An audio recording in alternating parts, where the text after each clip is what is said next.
Gli arresti a Brescia, Catanzaro e Latina, Lombardia, Calabria e Lazio, ma i mandati di cattura sono stati firmati in Sicilia, qui ad Agrigento, in via Mazzini, al Palazzo di Giustizia.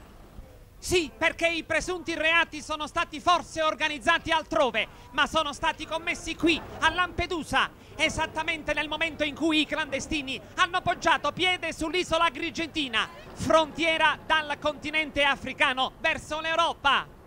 E quindi la procura di Agrigento è competente per territorio e dunque i magistrati agrigentini hanno arrestato i componenti di una presunta banda criminale.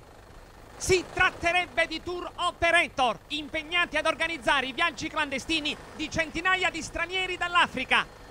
A Brescia, Catanzaro e Latina la squadra mobile delle tre città ha arrestato altrettanti presunti boss delle scorribande clandestine. Uno è originario delle Ghana, un altro delle Niger e il terzo è della Costa d'Avorio.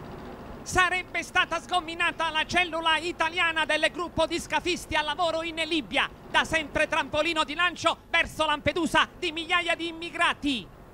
È stato quindi interrotto il contatto tra i banditi in terra libica e i riferimenti in Italia.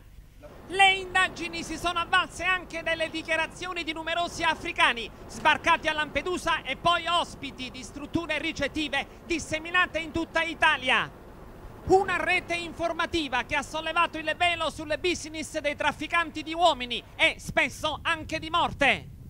Le traversate di sventurati da Mali, Nigeria, Costa d'Avorio, Niger, Togo, Burkina Faso e Ghana. E migranti costretti a pagare ingenti somme di denaro e a viaggiare per giorni in condizioni disumane, rischiando la vita.